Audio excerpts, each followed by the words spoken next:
Hey leaders and go-getters, if you're here, you're all about growth, pushing boundaries, stepping up, and making an impact.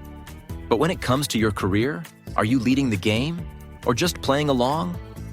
Whether you're chasing a promotion, switching careers, or just want to stand out, it all starts with one thing, your executive summary. And guess what? We've got the Ultimate Executive Summary e-playbook, and it's 100% free. This step-by-step guide will take you from a blank page to a bold, standout executive summary that grabs attention and gets results. It's time to stop blending in and start owning your career story. Download your free copy now at leadthegame.org/free resources. And while you're there, check out 3 more powerful tools to help you take control of your career. Don't let your resume ride the bench. Get in the game. Head to leadthegame.org/free resources and grab your free e-playbook today. Now back to the show.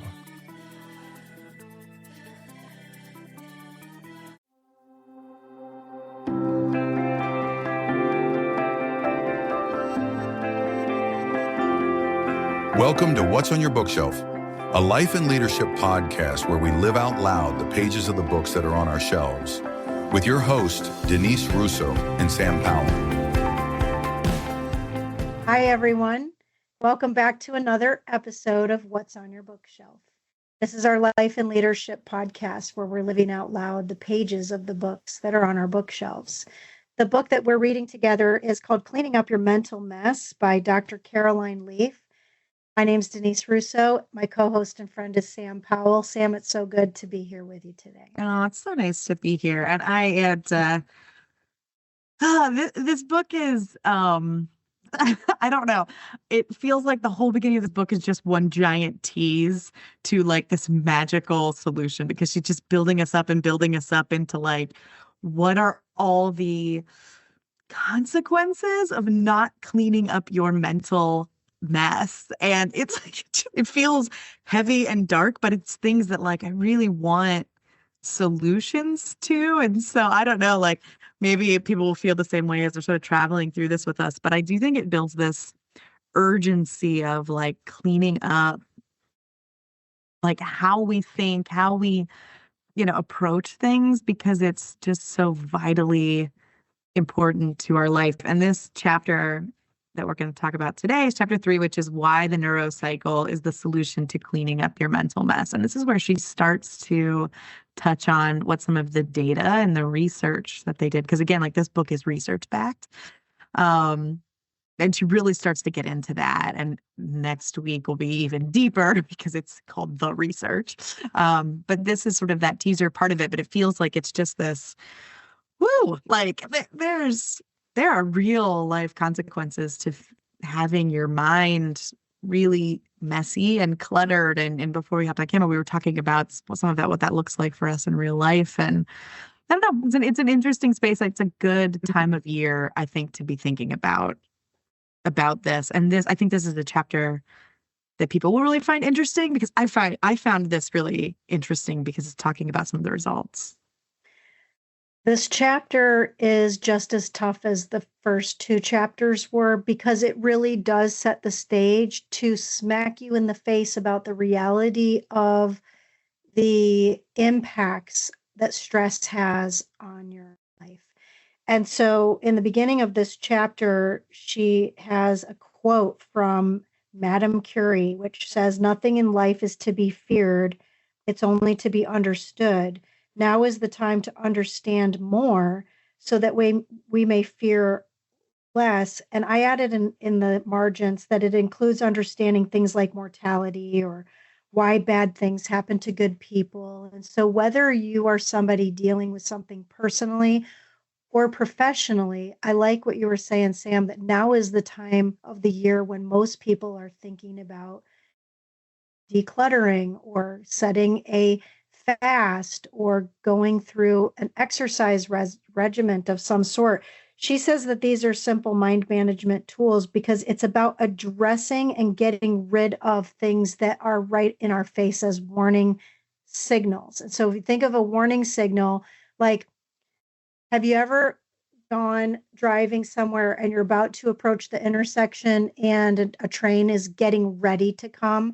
And so first you see the arm come down and you hear it go ding, ding, ding, ding. And you know you have to slow down. Yeah. Some people might barge through because they want to try to beat that warning signal, but a warning signal is intended to keep you safe and keep you alive. And this is saying that the warning signals that we see in our lives, like anxiety or depression, toxic thinking, inability to concentrate, irritability, exhaustion, and burnout, they can overtake you. They are the train that will slam into you if you don't have the tools that slow you down to help you understand how to manage the way your mind is feeding into your brain. Yeah, absolutely.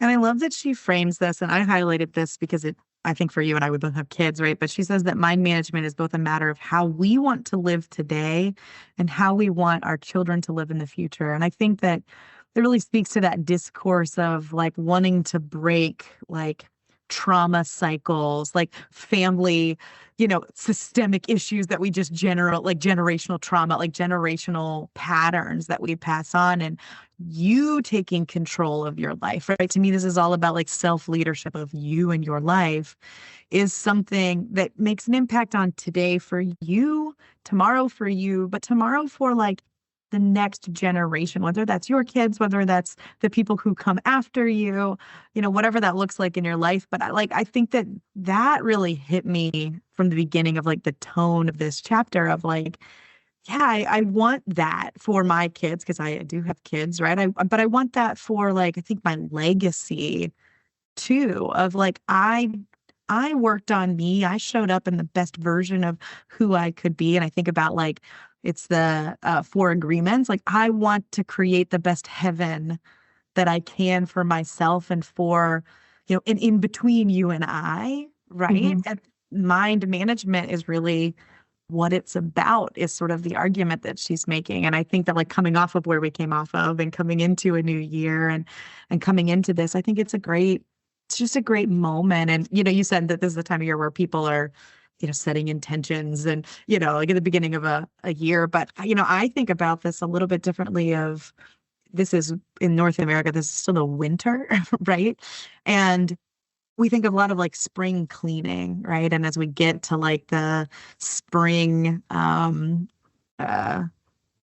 the springtime, like revival and new growth and all that sort of stuff. And to me, this is like that perfect moment to really understand what's going on and plant the seeds of what then can become a real revival as the world turns. I had read something at the end of the year, like the winter is a terrible time to set new goals. Like it's a terrible time for New Year's resolutions. And I keep thinking about that of like, maybe this is that moment to like slow down, understand, figure out how you're going to clean up so that when the world turns back to light and to growth and revival and spring cleaning and all of that, like you're ready for it.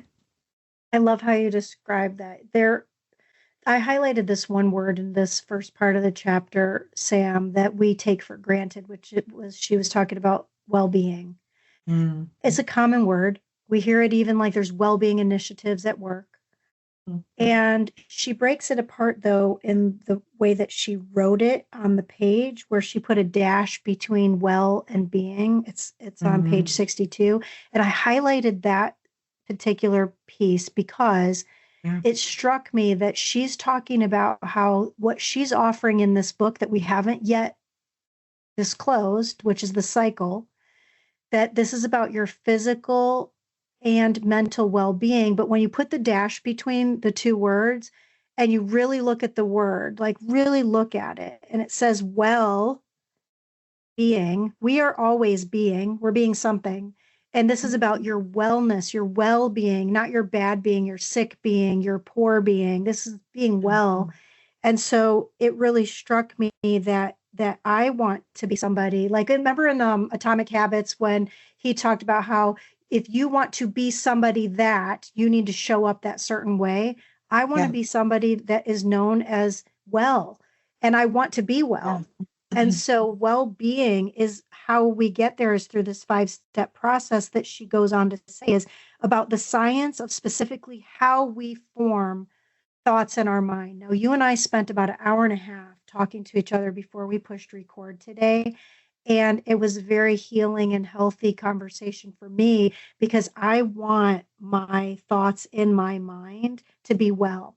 And I also know that there is science behind all of this. And if we can get the understanding of it, then we can also take more control over the way we're thinking about things that either have happened in the past or haven't yet happened in the future and really be in today. Yeah. Yeah. And I think that, we know of coming off of a year of how to manage our problems and the conflicts and the things like that. Like life happens and you're, like you said, you're always being something, and being is complex and conflicting. And, it's just going to be messy.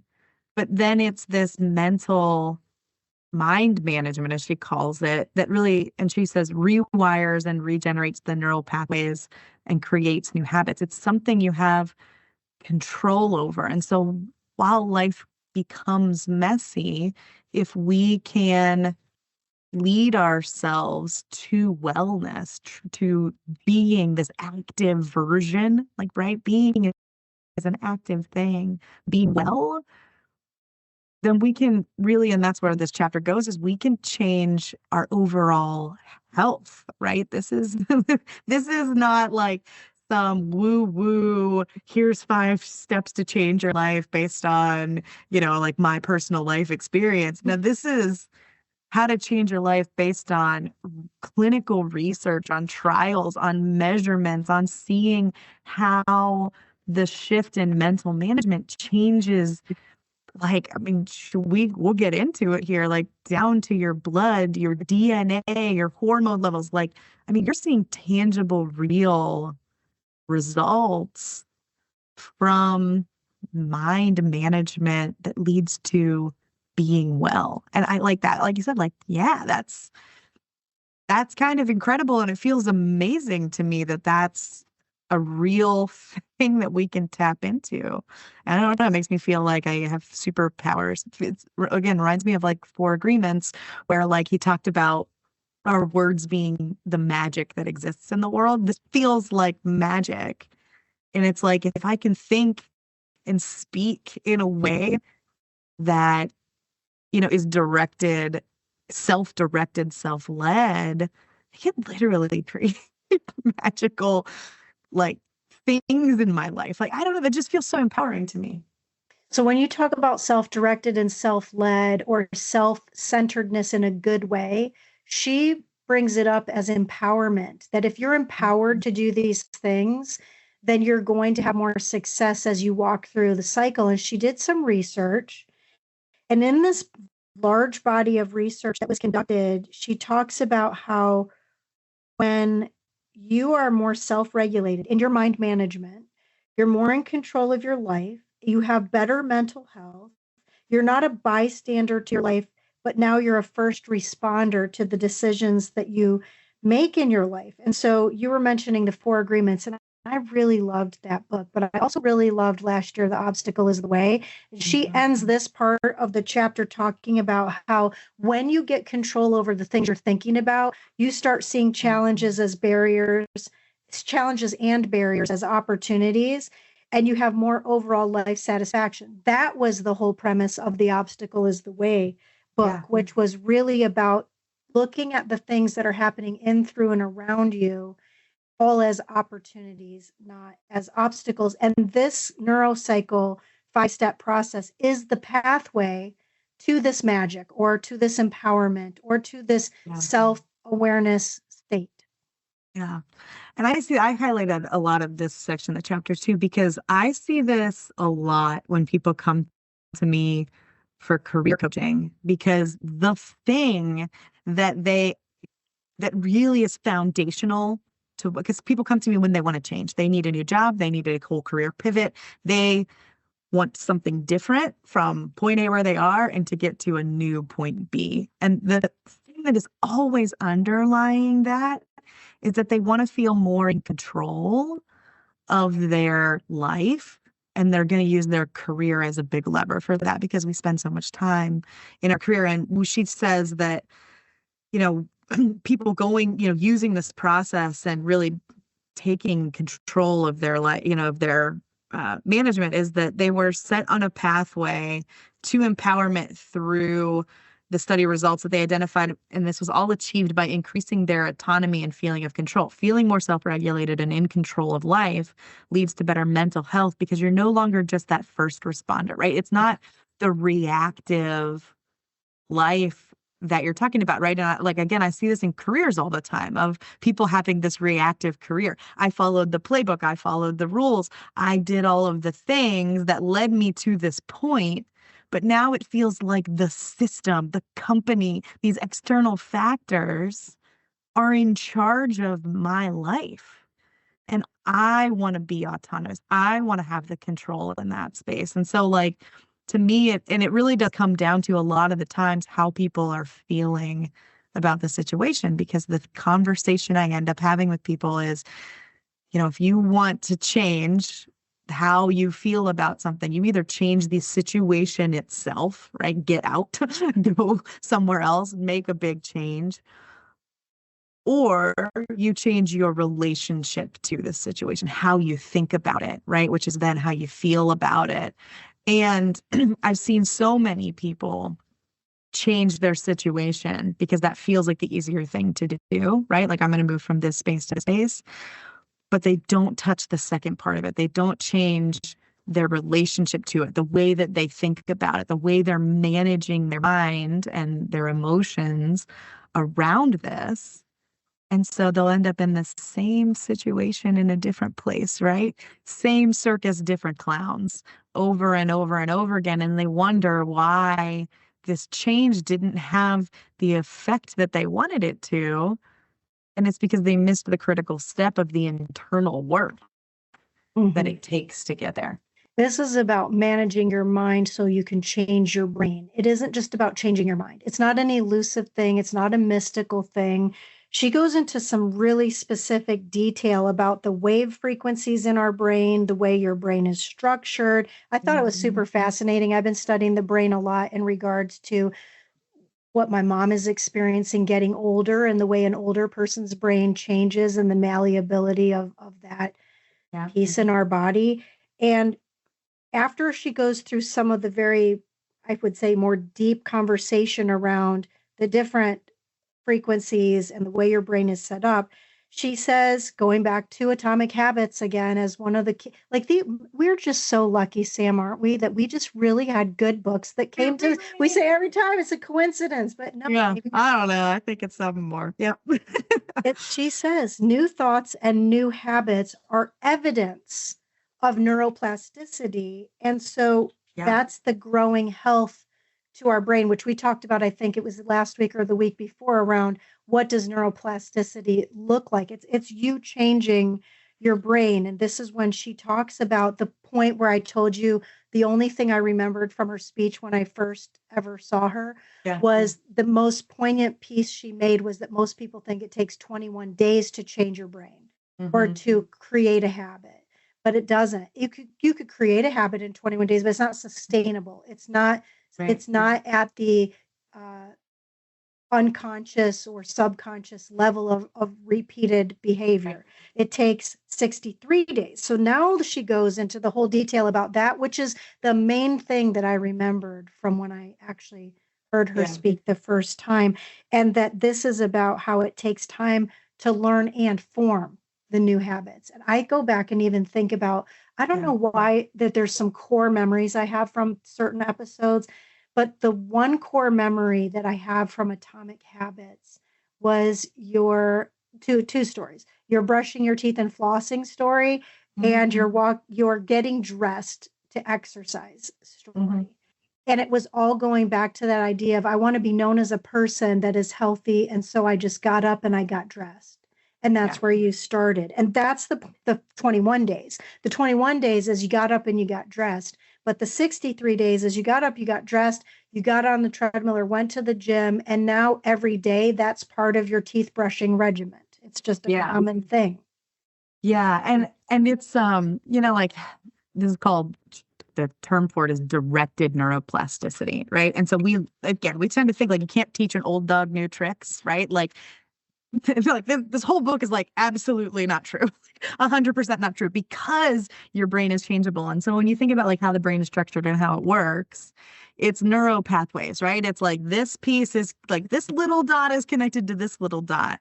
And so what she's saying, and this was so interesting about the habits, because I highlighted this all up and I was like, oh my gosh, Atomic Habits, like this makes sense. Because in Atomic Habits, James Clear says there is no time frame really, right? Like he doesn't lean on any of this data to really, really nail down like how long does something take? Because that's the question, right? If I'm doing this work, when am I going to see results? When is a habit actually going to form? And he basically says that a habit is something you have to do forever. Like you have to perpetually keep it up for all eternity, essentially, which is not untrue whatsoever. But I think that this talks more about like how the brain is structured. And so like you have to think about it, I think, and this is like you have to understand what habits are, right? Which again kind of goes back to the whole point of this book, is that like your brain is changeable. And so habits are the things you are doing automatically, right? Like it's the automatic movement. It's the thing you're doing before you even realize it. It's snacking on the chips before you even realized you opened the bag. And you did it because of this neuro pathway that's like, when I walk into the kitchen, I go and I open the cupboard. And when I open the cupboard, I look at the chips. And when I see the chips, I know I want chips. And so then I trigger that and I eat the chips. And you've done those 10 steps before you even have a conscious thought about it. And that's what a habit is at the end of the day. A habit isn't something that's like, oh, I have a schedule that I maintain. It's no, I've moved it. I automatically am doing the things. And so what she says is like that 21-day mark is where the bridge exists. Like the new neural networks are being formed by the brain by day 21. So it's you having to do something repeatedly so that the bridge is now under construction, right? Like they're building a huge new bridge for part of like the turnpike highway by me. And they're building it next to the bridge you go over now, which like, as I'm watching this bridge being built, makes me very terrified about the bridge that I'm currently on. Like don't like it whatsoever. But at some point, right, that bridge will be connected. Right now it's not connected. There's a huge gap. You're going to go right into the river.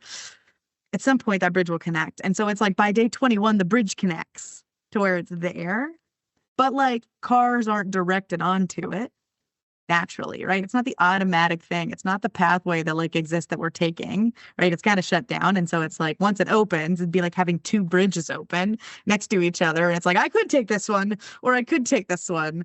I'm probably going to default to the one I always take because that's just what we do. But the new bridge exists by 21 days. But then what she's talking about is by 63 days, that's when you've built enough of like, I've traveled the new bridge, the new bridge, the new bridge, the new bridge, that like you automatically go to the left versus the right, right? You automatically do this other thing versus what it is. And so like when you think about what that means is that like, one, it takes a lot more time than you think it does for real change to become habitual, like that automatic response.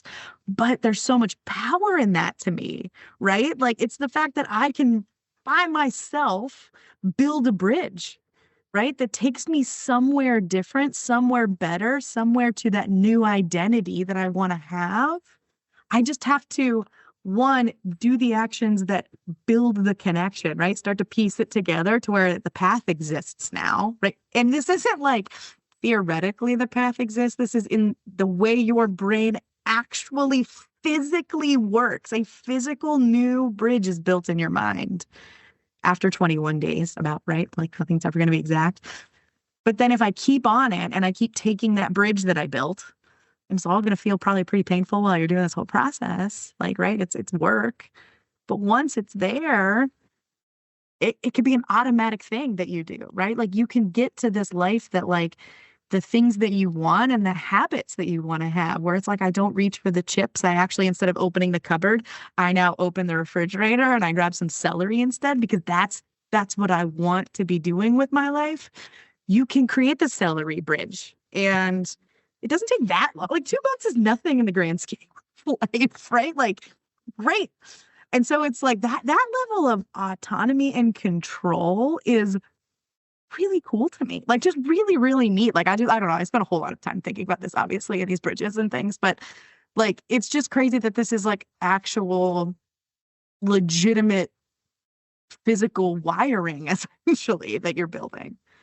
I love your analogy of the bridge, because my suspicion when you were telling the story is you said you're worried when you see the other bridge being built and you see this big gap. But how many times have you driven over the old bridge and never thought twice? Or have you ever driven somewhere, Sam, and you get to wherever you're going and you think to yourself, I don't really, because it's all at the subconscious level, right? Right. You didn't think like you're like, I think about this all the time when I go pick up my daughter from daycare. It's like, I don't remember this drive because I take it so often. It's like every day back and forth. And yeah, it's like you just don't remember that you even did it. So she talks about that, where she says that your conscious mind lags behind your non-conscious mind by at least 10 seconds in the scientific tests that were done, meaning that the brain that you don't really control in the way you would imagine you control it, it's operating faster, further, and more ahead than the rest of your thinking. And so the whole point of this part of her chapter, she's talking about how if you have unmanaged toxic stress, what that does to your blood in your body, which then turns into diseases. And they did a whole test with blood work on people. And what they were finding is the impacts of unmanaged stress in people's life elevated their cortisol. They had all kinds of other risk issues for different health issues like cardiovascular problems, immune system disorders, neurological issues, including dementia. And so she ends that part like almost with a, well, but there's good news. Because in the trial they did, all the subjects that managed their toxic stress using this 5-step cycle that we'll get into in a future episode, they improved their cortisol levels significantly and their homocysteine. So it proved her theory. So when you have the hypothesis and then you go out to prove the hypothesis, it proved it through the research and the studies, including looking at people's brain scans and their actual blood in their bodies. Yeah, and I thought it was really, they even went and like part of the study tested DNA and like they're called the telomere length, but it's the TL level. So like on your DNA, your little like X chromosome looking thing, like double helix situation, like on the ends of that are this telomere length thing. And I've read about that before because that's part of like where aging comes into play, right? Like over time and as we get older, the telomere length, the TL gets shorter and becomes frayed. And the analogy she uses like the end of a shoelace. You have those little plastic caps on a shoelace that keep your shoelace nice. And think about when those breaks, like it starts to fray, and then your shoelaces are like they're not good after a while. And so your DNA is like that, and your DNA is like replicating as cells are replicating and things like that. But as those end caps shorten, the likelihood of your DNA getting affected and not replicating as well. Like this is the process of aging essentially, right? And so what she's saying is like toxic stress not only shows up in levels of like hormones and different things in your blood itself, which is what you were just talking about. It also makes it down to your cellular DNA level of like you speed up your aging process. And like the thing that I was like, oh my gosh, is she said that, you can measure like your biological age based on like this, like this length, the TL and of your DNA. And the people who are in the control group, right, who didn't go through her process, didn't do whatever, right, like their biological age, like they biologically got older based on like the length of the end caps here on the DNA. But the people who were managing their mental mess, right, going through her process, their biological age stayed the same, right? They actually like stopped the aging process of their cells. Like this is all measured, controlled studies. Like this is legitimate research. Like that to me, like that was crazy. Like because I expected the blood stuff. I expected stress levels. Like I get stress. I can literally feel it in my body. And so like for that to affect your blood and like all of that over time made a lot of sense to me and like felt more like a validation of thoughts. But like this to me was like, oh my gosh, like because we think of DNA as like stagnant, right? Like I am designed a certain way, and that just like we talk about like, oh, it's in my DNA, therefore unchangeable. But I think as we're learning more about the science of DNA is like it's not not changeable. Like it's not stagnant completely the way that we think of DNA. And this is like at your cells as they're replicating, right? Because our body's replacing itself constantly at the cellular level. The toxic chronic stress that we carry unconsciously is literally killing us, is literally aging us in ways like, and I mean, how many pictures have you seen of presidents of the US before and after a presidency? They get that toxic chronic stress that they go under for 4 years, and it's physically aging your cells. And this study is showing that like by taking control of how you manage your mind, you can actually keep yourself young. And then she goes on to say you can actually like kind of reverse it, like, which is crazy. Like again, it feels like magic, scientific magic. You know, as we get ready to close out the episode for today, she sums it up by saying the bottom line is this: our life experiences are reflected in our biology. And then she says true change takes time and effort. This is not a magic pill when it comes to our thinking. Working on something like identifying different issues that we have going on in our life is an ongoing lifestyle, which goes back to what you were saying about James Clear saying it really isn't 63 days. She's saying scientifically it takes 63 days. But she does say this is an ongoing lifestyle change that you need. And so next week, we're going to go a little bit deeper still into the research. She says that toxic stress and anxiety can be reduced by as much as 81% just by following the neurocycle. So I'm looking forward to talking with you next week, Sam, because that's not an insignificant percent. No, it's not insignificant at all. And yeah, like this is, if you are interested in the medical field at all, if you're interested in like research at all, if you're interested in like how our bodies function and work, like you should pick up a copy of this book because this was fascinating to read. It's a little hard just to sit down and read this stuff. And she actually starts the next chapter of like, it's the research and it's hard to read, but it's fascinating. And I think at the end of the day, lends to that self-empowerment that really, really comes along with this. And there's a part of this that we didn't talk about. And I think I might write about it on our Substack this week because it, to me, hit to the point of coaching about our identity and our conscious thoughts about ourselves and how it relates to these changes. So if you're following along on our Substack, do for sure. If you're not, go follow. But if you do, like, check it out because Denise and I are playing around with writing. But I think for this week, I'm going to write a little more about that because I think it's really cool. Oh, I'm looking forward to that. And what is our address again for people to find us there? What's on your bookshelf? So woyb.substack.com. So go check it out. You subscribe for free. You'll get emails when we release new episodes. The video is sitting there. We are playing around with video, and that's where we're playing around with it. So go check it out. That's it's a fun place to see our smiling faces. Exciting. Well, I'm really glad we had this conversation today. And as deep as this book is, it is going to shift into the practical side. So stick with us. We'll make sure that if you don't have a copy of the book, that we'll have links about how to get the book. Reach out to us. Let us know that you're listening. You know what would really help us? If you